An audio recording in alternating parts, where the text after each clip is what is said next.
딱 3개월. 3개월만 애 좀 맡아줘. 양육비로 현찰 10억 주면 깔끔하게 사라져 줄게. 5년 만에 나타난 첫사랑은 돈에 미친 괴물이 되어 있었습니다. 남자는 아이를 인질로 흥정하는 그녀를 보며 치를 떨었습니다. 너 같은 여자가 내 아이 엄마라는 게 끔찍해. 하지만 그는 꿈에도 몰랐습니다. 독한 말을 쏟아내는 그녀의 가방 속에 돈다발이 아닌 말기 암 진단서와 마약성 진통제가 가득 들어있다는 사실을요. 사연을 듣기 전 여러분의 따뜻한 구독과 좋아요는 영상을 만드는데 큰 힘이 됩니다. 한 번씩 꼭 부탁드립니다. 하얀 가운을 입은 의사의 목소리는 마치 마른 모래를 씹는 것처럼 건조했다. 췌장암 사기. 이미 손 쓸 수 없을 만큼 퍼져버린 암세포. 남은 시간은 길어야 3개월. 그 잔인한 선고 앞에서 29의 이연수는 무릎이 꺾이고 말았다. 그녀는 의사에게 매달렸다. 선생님, 저 아직 젊어요. 이제 겨우 살만해졌는데, 이제 겨우 숨 좀 쉬고 사는데 죽으라니요. 저한테는 5살 난 아들이 있어요. 제가 없으면 그 아이는 우리 하늘이는 누가 키워요. 제발 살려주세요. 저 아이를 두고는 죽어도 눈을 못 감아요. 하지만 신은 가혹했다. 부모 없이 자라 겨우 꾸린 그녀의 작은 세상마저 부수려 하고 있었다. 병원을 나선 연수는 놀이터에서 흙장난을 하고 있는 아들 하늘이를 하염없이 바라보았다. 자신이 죽으면 이 아이는 천의 고아가 된다. 고아원에 보낼 수는 없었다. 방법은 하나뿐이었다. 아이의 친부 강도진. 죽도록 미워하며 헤어졌지만 하늘이의 유일한 핏줄인 그에게 아이를 보내야만 했다. 하지만 고민이 깊어졌다. 내가 아파서 죽을 때가 되어서 아이를 맡긴다고 하면 그는 동정심에 아이를 받겠지만 곧 그의 아내가 될 새 여자는 어떨까? 엄마 없는 자식이라고 구박하고 짐짝 취급하지는 않을까? 그 순간 연수는 입술을 깨물며 결심했다. 그래, 차라리 내가 나쁜 년이 되자. 돈에 미쳐서 아이를 팔아넘긴 비정한 엄마. 그래야 그 사람이 아이를 불쌍하게 여겨서라도 품을 테니까. 자기가 지켜야 할 가엾은 핏줄로 여길 테니까. 오늘부터 나는 자식을 돈과 맞바꾸는 세상에서 가장 끔찍한 괴물이 되기로 한다.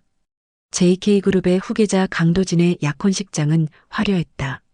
수많은 하객의 축복 속에 도진과 그의 약혼녀 서세라가 샴페인 잔을 들어 올리던 그 순간 식장 문이 거칠게 열렸다. 낡은 옷차림의 연수가 아이의 손을 잡고 또각또각 걸어 들어왔다. 5년 만에 재회였다. 도진의 얼굴이 경악으로 물들었다. 내가 여긴 어떻게 왔느냐고, 경비원들은 대체 뭘 하는 거냐고 소리치는 도진을 향해 연수는 싸늘하게 웃어 보였다. 연수는 도진의 약혼녀에게 인사 따위는 생략한 채 자신의 뒤에 숨은 하늘이를 앞으로 잡아 끌었다. 인사해 도진 씨, 당신 아들이야. 도진은 기가 막힌다는 듯 코웃음을 쳤다. 숨겨둔 아들이라니 5년 전에 제 발로 떠난 여자가 남의 잔치판에 애 하나 데리고 와서 무슨 행패냐고 따져 물었다. 하지만 연수는 눈 하나 깜짝하지 않았다. 행패가 아니라 거래를 하러 왔다고. 하늘이는 당신 핏줄이 확실하니 친자 확인 검사지를 확인해 보라고 종이 뭉치를 던졌다. 유전자 일치율 99.9%. 도진의 손이 미세하게 떨렸다. 도진은 핏발선 눈으로 연수를 노려보며 당장 이 아이 데리고 내 눈앞에서 사라지라고 소리쳤다. 하지만 연수는 지지 않고 맞받아쳤다. 나도 데리고 나가고 싶은데 이제 지긋지긋해서 못 해먹겠어. 애 혼자 키우는 게 얼마나 힘든 줄 알아? 더는 내 인생 갉아먹기 싫어. 너 재벌 2세잖아. 돈 많잖아. 내 핏줄이니까 내가 키워. 대신 공짜는 안 돼. 도진은 자신의 귀를 의심했다. 공짜는 안 된다니. 연수는 뻔뻔하게 요구 조건을 내걸었다. 위자료, 양육비, 내 청춘 보상비 다 합쳐서 딱 10억. 10억만 현찰로 주면 친권 포기 각서 쓰고 깔끔하게 꺼져줄게. 어때? JK그룹 후계자한테 10억은 껌값 아니야? 도진은 허탈한 웃음을 터뜨렸다. 정말 바닥이구나, 이연수. 옛날에도 가난이 지긋지긋하다며 떠나더니 이제는 애를 볼모로 돈을 뜯어내. 내가 그러고도 엄마냐고, 사람이 어떻게 이럴 수 있냐고 힐난했다. 연수는 가슴이 찢어지는 고통을 삼키며 더욱 독하게 대꾸했다. 사람, 먹고 살기 힘들면 짐승도 되는 거야. 나 빚쟁이들한테 시달리는 거 더는 못 참아. 모성애 같은 게 밥 먹여주니? 내가 데려가기 싫으면 고아원에 던져버리든가 내 맘대로 해. 난 이제 이 혹덩어리 떼어버리고 새 인생 살 거니까. 도진은 치밀어 오르는 분노를 억누르며 차갑게 말했다. 입 닥쳐. 내 앞에서 그 더러운 입 더 놀리지 마. 그래, 내가 원하는 게 돈이야? 좋아. 그깟 돈 줄게. 내가 낳은 자식을 돈이랑 바꾸겠다는 그 역겨운 발상. 내가 사주지. 연수는 잘 생각했다며 계좌번호를 내밀려 했지만 도진이 그녀를 막아섰다. 잠깐 조건이 있어.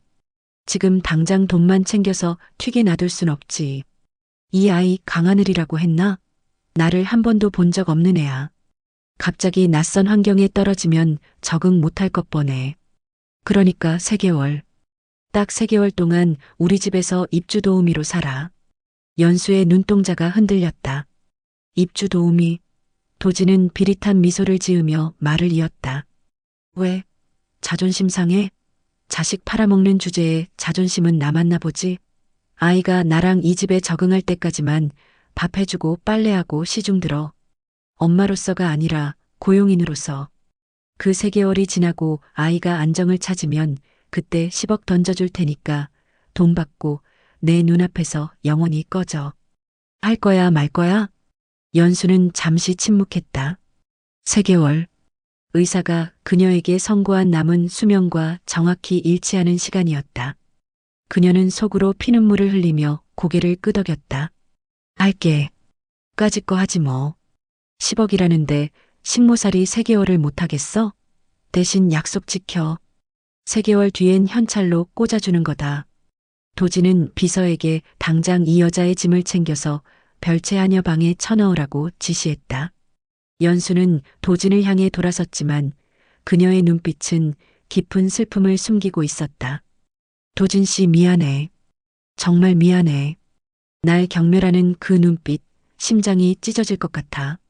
하지만 다행이야. 당신이 날 증오할수록, 날 돈에 미친 쓰레기 취급할수록 우리 하늘이는 당신 곁에 남을 수 있을 테니까. 3개월. 신이 내게 허락한 마지막 시간. 죽기 전에 우리 3사람 한 집에서 살아볼 수 있게 됐어. 그거면 돼. 배가 끊어질 듯이 아파왔지만 연수는 입술을 깨물며 버텼다. 아직 쓰러질 수 없었다. 엄마는 끝까지 연기를 마쳐야 했으니까. 영문도 모른 채 엄마의 손을 잡고 있던 하늘이가 물었다. 엄마, 우리 이제 여기서 살아? 아까 그 화난 아저씨가 아빠야? 근데 아저씨가 엄마한테 왜 소리 질러? 엄마 울어? 연수는 황급히 눈물을 삼키며 아이를 달랬다. 아니야 하늘아. 엄마 안 울어. 기뻐서 그래. 우리 하늘이 이제 부자 아빠 생겨서 장난감도 많이 사고 맛있는 것도 많이 먹을 수 있어서 너무 기뻐서 그래. 하늘아, 엄마가 나중에 멀리 일하러 가더라도 아빠 말 잘 듣고 씩씩하게 있어야 해. 알았지? 문 밖에서 그 소리를 듣고 있던 도진은 주먹을 꽉 쥐었다. 기뻐서 운다고? 돈 10억이 그렇게 좋냐? 독한 여자. 정말 끔찍하도록 독한 여자. 내가 너 같은 걸 사랑했다니 내 자신이 저주스럽다. 두고 봐, 이연수. 이 집에서의 3개월 지옥으로 만들어줄 테니까. 제 발로 나가겠다고 빌게 만들어줄 테니까. 도진의 차가운 다짐과 함께 3사람의 잔인하고도 슬픈 동거가 시작되고 있었다. JK그룹 저택의 별채, 햇빛조차 제대로 들지 않는 좁은 방이 연수와 하늘에게 허락된 공간이었다. 도진은 약속대로 연수를 철저히 고용인으로 대했다. 아니, 그보다 못했다. 그는 틈만 나면 연수를 불러내 모욕을 주었다. 이봐, 이연수 씨, 거실 바닥에 먼지가 보이네. 10억이나 받아 챙길 사람이 일을 이렇게밖에 못해? 돈값은 해야지. 도진의 차가운 호통에도 연수는 그저 죄송합니다. 다시 하겠습니다. 라며 묵묵히 걸레질을 했다. 그녀의 무릎은 이미 멍투성이었지만 육체의 고통은 뱃속에서 불이 난 듯 타오르는 암 통증에 비하면 아무것도 아니었다. 연수의 하루는 지옥 같았다. 도진의 어머니 김 여사와 약혼녀 세라는 시도 때도 없이 연수를 괴롭혔다. 김 여사는 연수가 차려온 밥상을 보며 혀를 찼다. 근본 없는 게 들어와서 집안물을 흐리는구나. 내가 만진 그릇도 쓰기 싫으니 당장 다 갖다 버려. 세라 역시 도진이 없을 때면 본색을 드러냈다. 야, 이연수. 너 착각하지 마. 도진 씨가 아이 때문에 널 잠깐 데리고 있는 거지. 너 같은 건 벌레만도 못하게 생각하니까. 주제 파악하고 쥐 죽은 듯이 있다가 꺼져. 연수는 그 모든 멸시를 견뎠다. 밤이 되면 통증이 쓰나미처럼 밀려왔다. 그녀는 하늘이가 깰까봐 화장실로 들어가 수돗물을 틀어놓고 입에 수건을 문 채 소리 없는 비명을 질렀다. 뼈를 깎는 고통 속에서 그녀는 마약성 진통제를 한 움큼씩 삼켰다. 약기운에 취해 식은땀을 흘리며 화장실 바닥에 쓰러져 있을 때 문 밖에서 도진의 목소리가 들렸다. 자냐? 팔자도 좋군. 낮에 그렇게 부려먹었는데도 잠이 오나 봐? 뻔뻔한 여자. 도진은 연수가 고통에 몸부림치고 있다는 사실은 꿈에도 모른 채 그녀의 침묵을 게으름과 뻔뻔함으로 오해하며 증오를 키웠다. 하지만 도진에게도 당혹스러운 순간들은 찾아왔다. 외면하려 애써도 5살 하늘이는 도진의 눈에 자꾸만 밟혔다. 식사 시간, 하늘이는 식탁 위에 오이 반찬을 보며 고개를 저었다. 나 오이 싫어. 냄새나.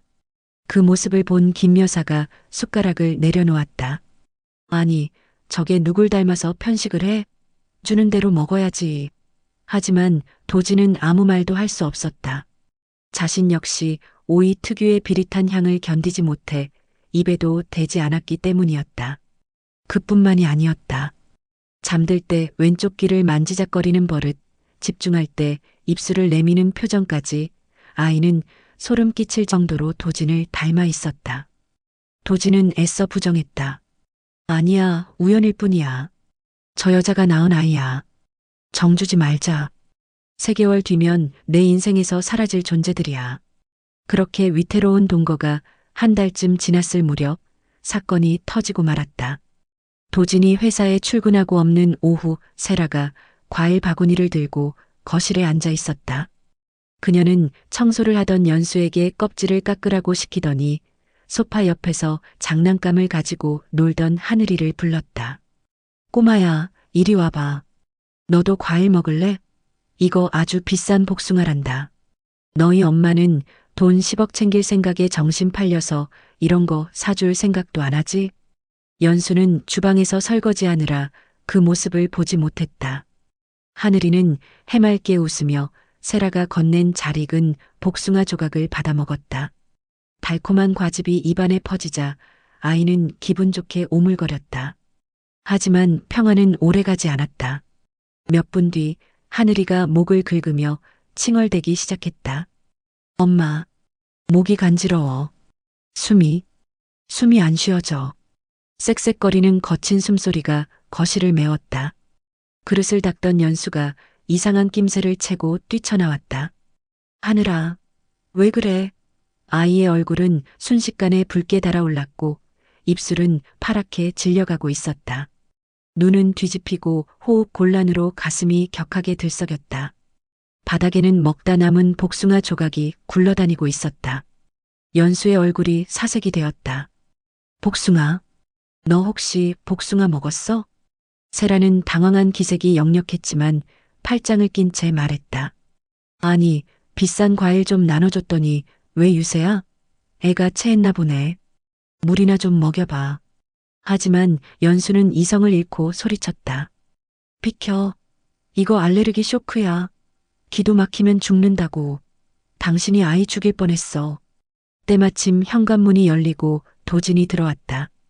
일찍 퇴근한 그가 거실의 소란스러운 광경을 목격했다. 무슨 일이야 시끄럽게. 그의 시선이 바닥에 쓰러져 헐떡이는 하늘이에게 꽂혔다. 그리고 아이 옆에 굴러다니는 복숭아 씨를 보는 순간 도진의 동공이 지진이라도 난 듯 흔들렸다. 그는 본능적으로 알 수 있었다.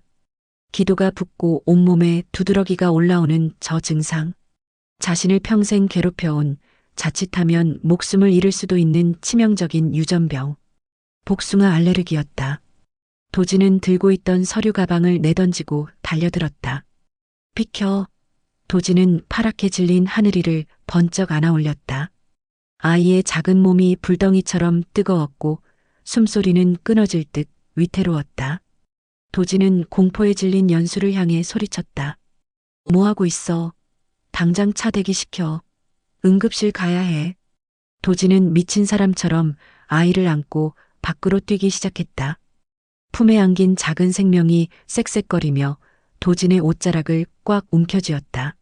아빠, 아파. 희미하게 흘러나온 그 한마디가 도진의 가슴을 강하게 후려쳤다. 핏줄. 이것은 부정할 수 없는 내 핏줄이다. 도진은 달리는 차 안에서 백미러로 뒤따라오는 연수를, 그리고 자신의 품에서 사경을 헤매는 아이를 번갈아 보며 입술을 깨물었다. 10억을 주면 아이를 버리겠다고 했던 여자.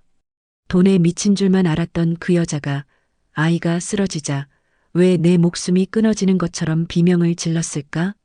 그리고 이 아이는 왜 하필 나를 닮아 이 몹쓸 병까지 물려받았을까?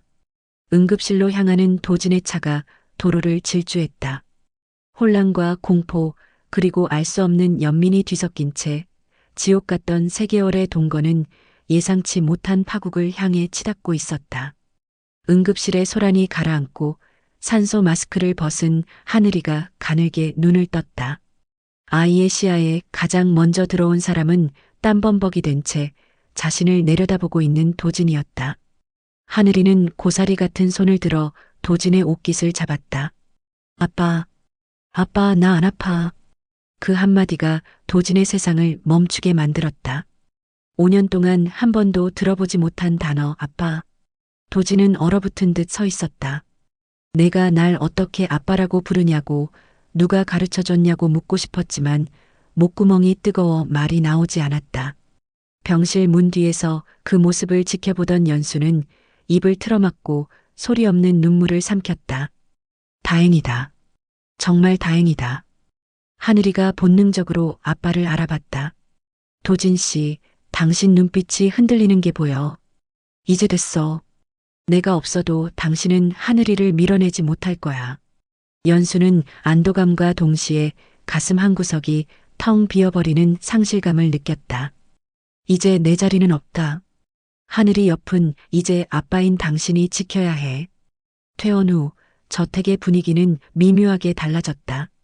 도진은 여전히 연수에게 차가웠지만 하늘이를 대하는 태도는 전과 같지 않았다.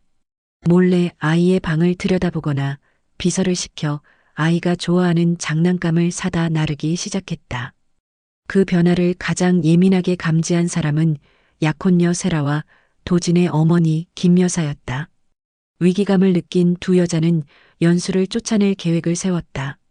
며칠 뒤 평화롭던 저택에 김 여사의 날카로운 비명소리가 울려 퍼졌다. 내 다이아 반지, 그게 어디 갔지? 분명히 화장대 위에 뒀는데. 집안이 발칵 뒤집혔다. 김 여사는 하인들을 모두 거실로 집합시켰고 범인으로 연수를 지목했다. 이 집에 들어온 뒤로 물건이 없어지기 시작했어. 근본도 없는 게 돈독이 올라서 들어왔으니 뻔하지. 당장 저 여자 방부터 뒤져. 연수는 억울함에 몸을 떨었다. 아닙니다. 전 정말 손대지 않았어요. 맹세해요. 하지만 세라는 코웃음을 치며 연수의 낡은 가방을 거실 바닥에 엎어버렸다. 맹세? 돈 10억에 자식도 파는 여자가 맹세는 무슨.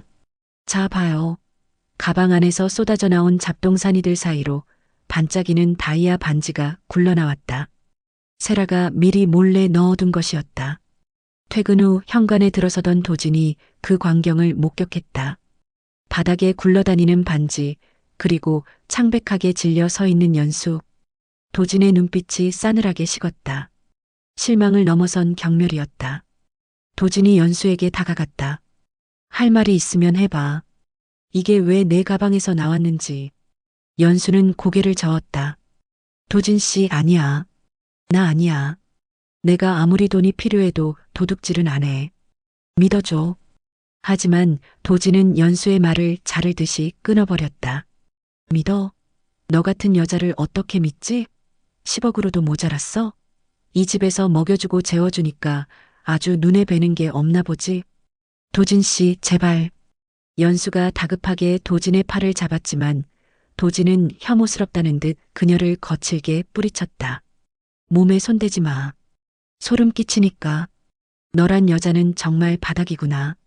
가난이 싫어서 떠났으면 적어도 비참하게 살지는 말았어야지. 애를 볼모로 돈 뜯어내고 이제는 도둑질까지 해? 내가 그러고도 하늘이 엄마야? 내 아들한테 널 엄마라고 소개해야 하는 내 심정이 어떤지 알아? 역겨워. 당장이라도 죽여버리고 싶을 만큼 역겹다고. 도진의 독설은 비수가 되어 연수의 심장에 꽂혔다. 하지만 그 순간 마음의 상처보다 더 끔찍한 육체의 고통이 연수를 덮쳤다. 극심한 스트레스가 암세포를 자극한 것일까? 뱃속 장기가 뒤틀리는 듯한 격통에 연수의 시야가 하얗게 전멸했다. 숨을 쉴 수가 없었다. 변명하고 싶었다. 오해라고, 내가 훔친 게 아니라고 소리치고 싶었지만 입에서는 신음소리조차 나오지 않았다. 연수는 식은땀을 비오듯 흘리며 가슴을 움켜쥐었다. 그 모습을 본 세라가 비아냥거렸다. 어머, 이제는 아픈 척 연기까지 하네. 들키니까 쇼하는 거야? 정말 가지가지한다. 도진 역시 차갑게 팔짱을 낀 채 연수를 내려다볼 뿐이었다. 그만해. 그따위 헐리우드 액션에 속을 만큼 나 멍청하지 않아. 당장 짐 싸서 나가. 경찰에 넘기지 않는 걸 다행으로 알라고. 나가야 한다. 그래, 차라리 잘 됐다. 이렇게 도둑 누명을 쓰고 쫓겨나면 도진 씨는 나를 더 미워하겠지. 하늘이도 도둑년 아들이 아니라 재벌가 아들로 키우려 할 거야. 연수는 흐릿해지는 정신을 붙잡으려 안간힘을 썼다. 하지만 한계였다. 다리에 힘이 풀렸다. 입안에서 비릿한 쇠맛이 느껴졌다. 도진 씨, 미안해. 연수의 입에서 쿨럭 하는 둔탁한 소리와 함께 검붉은 핏덩이가 쏟아져 나왔다. 하얀 대리석 바닥에 붉은 선혈이 낭자하게 흩뿌려졌다. 도진의 동공이 확장되었다. 연기라고 하기엔 너무나 선명하고 끔찍한 피였다.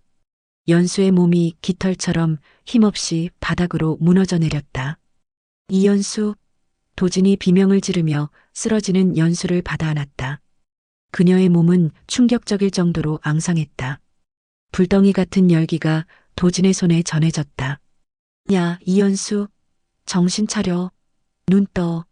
도진의 고함 소리에도 연수는 미동조차 하지 않았다. 그녀의 손에서 힘없이 낡은 가방이 미끄러져 떨어졌다. 툭 하고 가방이 열리며 그 안에 숨겨져 있던 물건들이 바닥으로 쏟아졌다. 수십 개의 약병들, 하얀 알약들이 바닥을 굴렀다. 그리고 그 사이로 누런 서류 봉투 하나가 도진의 발치에 떨어졌다. 겉면에 적힌 병원 이름과 진단서라는 글자가 도진의 눈에 들어왔다. 불안감이 엄습했다. 도진은 떨리는 손으로 피 묻은 연수의 얼굴을 감싸 안았다. 도진의 머릿속에서 경고음이 울리고 있었다. 자신이 알고 있던 모든 진실이 사실은 거짓일지도 모른다는 끔찍한 예감이 그를 집어삼키고 있었다. 응급실 복도는 차갑고 비릿했다. 수술실 앞 붉은색 수술 중 램프가 켜진 것을 멍하니 바라보며 도진은 자신의 손에 묻은 피를 내려다보았다. 연수의 피였다. 방금 전까지 자신의 앞에서 도둑이라며 모욕을 당했던 여자가 토해낸 검붉은 생명이었다. 도진의 손이 사시나무 떨듯 떨렸다. 그때 수술실 문이 열리고 마스크를 내린 의사가 걸어 나왔다. 도진은 반사적으로 튀어나갔다. 선생님, 저 여자가, 이현수 환자가 갑자기 피를 토하고 쓰러졌습니다. 괜찮은 겁니까? 의사의 눈빛은 도진을 비난하듯 날카로웠다. 보호자분 맞습니까? 환자가 이 지경이 될 때까지 대체 옆에서 뭘 하신 겁니까? 도진은 말문이 막혔다. 이 지경이라니요? 의사는 한숨을 내쉬며 차트를 내밀었다. 췌장암 말기입니다. 암세포가 이미 위와 간까지 전이되어서 장기들이 제 기능을 못하고 있어요. 오늘 토요일은 식도 정맥류가 터진 겁니다. 게다가 혈액 검사 결과 치사량에 가까운 마약성 진통제 성분이 검출됐습니다. 도진은 둔기로 머리를 얻어맞은 듯 했다. 암이요? 말기라니요? 저 여자가, 이현수가 암이라고요? 의사는 고개를 저었다. 몰랐습니까? 환자분 본인은 알고 계셨을 겁니다. 진통제 처방 기록이 수두룩해요. 그 고통 속에서 병원에 입원도 안 하고 센 약으로만 버티면서 일상생활을 했다는 게 기적입니다. 도진 씨, 마음에 준비하십시오. 오늘 밤이 고비입니다. 깨어나더라도 길어야 일주일입니다. 의사가 떠난 자리에 도진은 석상처럼 굳어 서 있었다. 뇌가 정지한 것 같았다. 3개월 뒤에 돈 받고 떠나겠다던 여자. 돈에 미쳐서 자식까지 팔아넘기러 온 괴물. 그게 내가 알던 이현수였다. 그런데 췌장암 말기라니. 죽어가고 있었다니. 도진의 시선이 대기실 의자에 덩그러니 놓인 연수의 낡은 가방에 닿았다.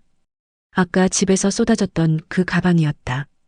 도진은 홀린 듯 가방으로 다가갔다. 떨리는 손으로 가방 안에 쑤셔 박혀 있던 구겨진 서류 봉투를 집어들었다. 모성대학병원 진단서. 병명, 췌장암 사기. 기대 여명 3개월. 진단 날짜는 정확히 그녀가 도진의 약혼식장에 나타나기 일주일 전이었다. 도진의 입에서 짐승 같은 신음이 터져나왔다. 서류 밑에는 통장 하나가 들어 있었다. 도진이 그녀에게 계약금 명목으로 던져주었던 돈이 입금된 통장이었다. 도진은 통장을 펼쳤다. 출금 내역 0원. 단돈 10원도 쓰지 않았다. 그리고 통장 맨 앞면 예금줄 안에는 이현수가 아닌 다른 이름이 적혀 있었다. 강하늘. 도진의 아들 하늘이의 이름이었다. 통장 메모란에는 삐뚤빼뚤한 글씨로 이렇게 적혀 있었다. 하늘아, 엄마가 주는 마지막 선물이야. 아빠랑 행복하게 살아야 해. 그제야 퍼즐이 맞춰졌다. 그녀는 돈이 필요했던 것이 아니었다. 자식을 팔러 온 것도 아니었다. 죽음이 코앞에 닥친 순간 홀로 남겨질 아들을 위해 세상에서 가장 잔인한 방법으로 아빠를 찾아주러 온 것이었다. 자신이 죽으면 도진이 하늘이를 맞지 않을까봐 혹은 새 약혼녀에게 구박받을까봐 일부러 돈에 미친 악역을 자처하며 도진에게 아이를 구매하게 만든 것이다. 자신이 경멸받고 증오받는 대가로 아이의 미래를 산 것이었다. 도진은 바닥에 주저앉았다. 지난 3개월의 기억이 주마등처럼 스쳐 지나갔다. 밤마다 화장실에서 들려오던 물소리, 게으름을 피운다고 욕했던 그 시간들이 사실은 그녀가 뼈를 깎는 고통을 홀로 삼키던 시간이었다. 복숭아 알레르기로 쓰러진 아이를 보며 사색이 되어 비명을 지르던 모습, 도둑 누명을 쓰고도 변명 한마디 못하고 입술을 깨물던 창백한 얼굴. 나는 대체 무슨 짓을 한 건가? 도진은 자신의 가슴을 주먹으로 내려쳤다. 죽어가는 여자에게, 내 아이를 낳아준 여자에게 내가 무슨 말을 뱉었나? 역겹다고 했다. 벌레만도 못하다고 했다. 3개월 뒤엔 꺼지라고, 죽어버리라고 저주했다. 도진의 입에서 짐승 같은 오열이 터져나왔다. 으아, 미안해. 연수야, 미안해. 병원 복도가 떠나가라 울부짖는 도진의 통곡 소리에 지나가던 간호사들도 환자들도 발을 멈추고 숙연해졌다. 한참을 그렇게 바닥을 기며 울던 도진에게 중환자실 간호사가 다가왔다. 보호자분, 환자분 의식 돌아오셨습니다. 면회 하시겠어요? 도진은 비틀거으며 일어났다. 눈물 범벅이 된 얼굴을 닦을 생각도 하지 못한 채 그는 무거운 걸음을 옮겨 중환자실로 들어갔다. 각종 기계 장치와 링거줄에 매달린 연수가 침대에 누워 있었다. 산소 마스크를 쓴 그녀의 얼굴은 하얀 시트보다 더 창백했다. 도진이 다가가 침대 옆에 무릎을 꿇었다. 연수의 손을 잡았다. 앙상하게 뼈만 남은 손. 차가웠다. 도진의 손길을 느꼈는지 연수가 천천히 눈을 떴다. 초점 없는 흐릿한 눈동자가 도진을 향했다. 연수야. 나야. 도진이야. 도진의 목소리가 형편없이 떨렸다. 연수는 산소 마스크 안에서 힘겹게 입꼬리를 올렸다. 미소였다. 자신을 그토록 괴롭히고 모욕했던 남자에게 보여주는 성녀 같은 미소였다. 그녀가 쉰 목소리로 아주 작게 속삭였다. 도진 씨, 울지 마. 왜 울어? 나 연기 잘했지? 나 진짜 나쁜 년 같았지? 도진은 연수의 손에 얼굴을 묻고 오열했다. 아니야. 아니야, 연수야. 내가 나쁜 놈이야. 내가 쓰레기야. 몰라봐서 미안해. 아픈 줄도 모르고. 혼자서 얼마나 아팠어. 얼마나 무서웠어. 연수는 힘겹게 손가락을 움직여 도진의 머리카락을 쓰다듬었다. 괜찮아. 다 괜찮아. 도진 씨, 나 이제 그만 갈게. 3개월 다 못 채워서 미안해. 약속 못 지켜서 미안해. 가지마. 제발 가지마, 연수야. 내가 다 고쳐줄게. 내가 다 살려낼게. 우리 하늘이는 어떡하라고. 나 혼자 두고 가지마. 도진이 애원했지만 연수의 숨소리는 점점 거칠어지고 있었다. 그녀는 마지막 힘을 짜내어 도진의 눈을 바라보았다. 우리 하늘이, 부탁해. 당신 아들이잖아. 사랑해줘. 그리고 당신도 행복해. 그 말을 끝으로 연수의 눈꺼풀이 파르르 떨리며 감겼다. 심전도 모니터의 규칙적인 기계음만이 차가운 병실을 채우고 있었다. 도진은 연수의 차가운 손을 뺨에 비비며 소리 없는 절규를 삼켰다. 너무 늦어버린 후회가 날카로운 칼날이 되어 도진의 심장을 난도질하고 있었다. 중환자실에서의 고비를 넘기고 일반 병실로 옮겨진 연수는 마치 꺼지기 직전의 촛불처럼 위태로웠다. 도진은 회사의 모든 업무를 중단했다. 그는 병실 한 구석에 간이 침대를 놓고 24시간 연수의 곁을 지켰다. 세상 무서울 것 없던 오만했던 재벌 3세 강도진은 더 이상 그곳에 없었다. 그저 사랑하는 여자를 살리기 위해 의사의 바짓가랑이를 잡고 애원하는 나약하고 후회 가득한 한 남자만 남아있을 뿐이었다. 그날 오후 도진은 약혼녀 세라와 어머니 김 여사를 병원 복도에서 마주했다. 김 여사는 기가 막히다는 표정으로 도진을 쏘아붙였다. 너 정말 미쳤니? 다 죽어가는 여자 병고안이나 하겠다고 회사를 팽개쳐? 세라가 기다리잖아. 당장 정리하고 나와.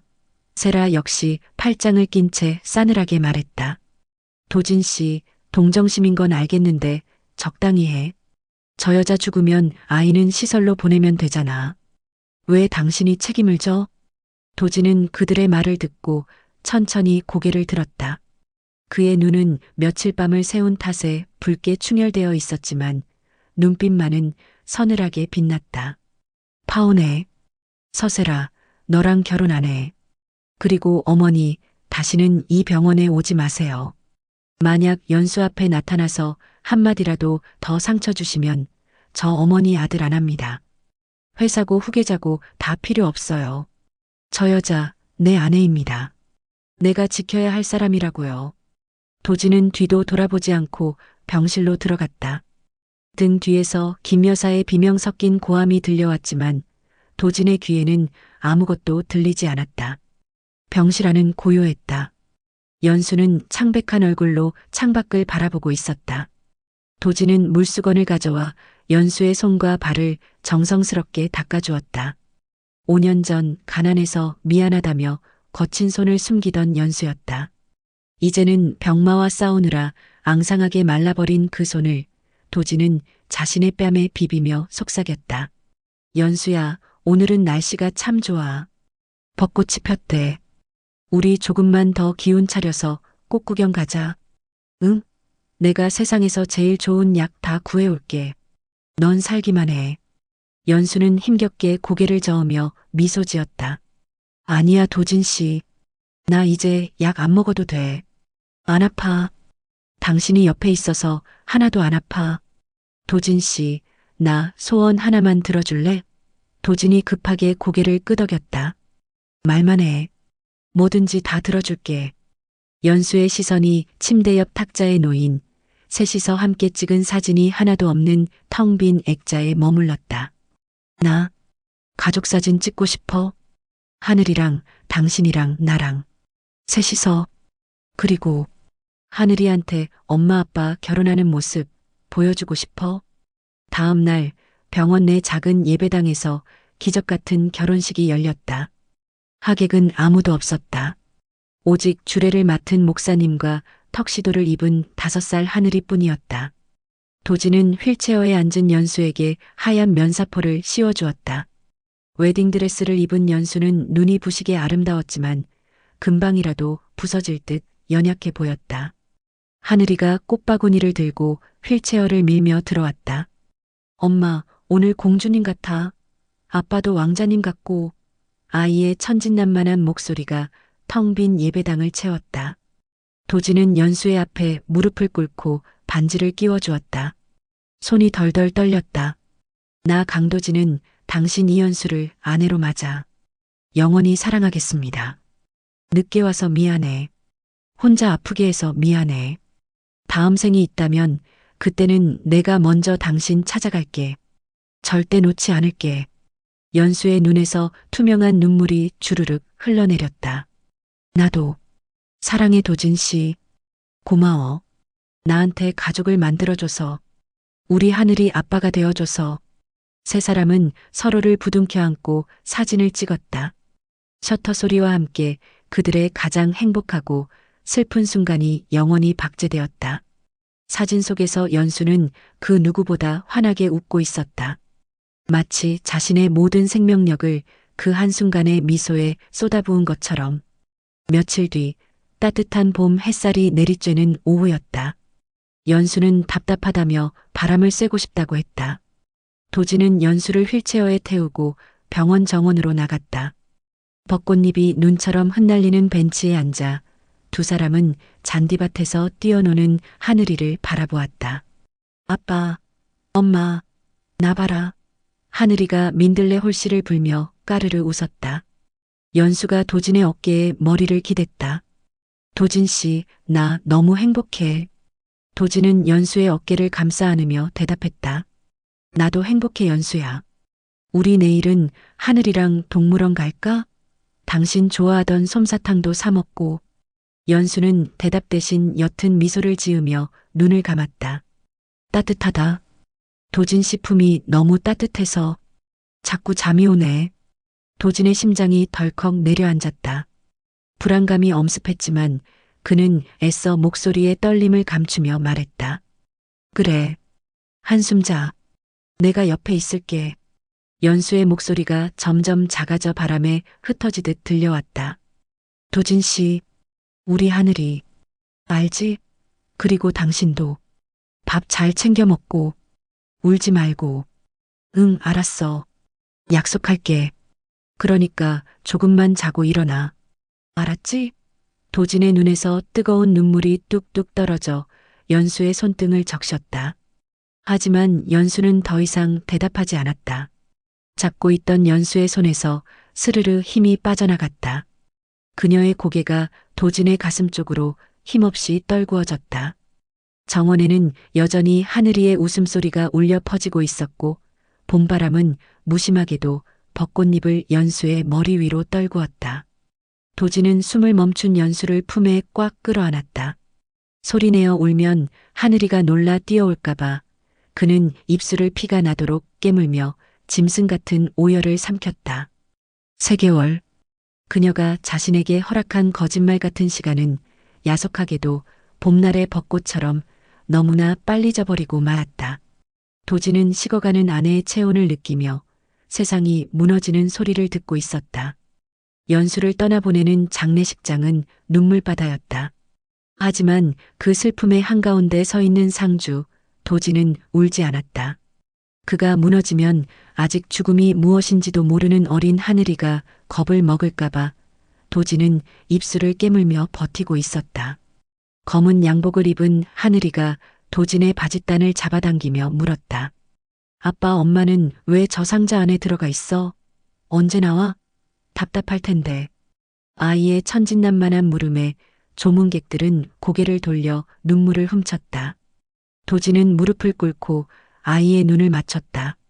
하늘아, 엄마는 이제 안 아픈 곳으로 여행을 간 거야. 거기서 푹 쉬고 싶대. 우리가 씩씩하게 잘 지내야 엄마도 편하게 쉴 수 있어. 알았지? 장례 절차가 모두 끝나고 도진은 텅 빈 집으로 돌아왔다. 연수가 머물던 별채방은 주인을 잃고 서늘한 냉기만 감돌고 있었다.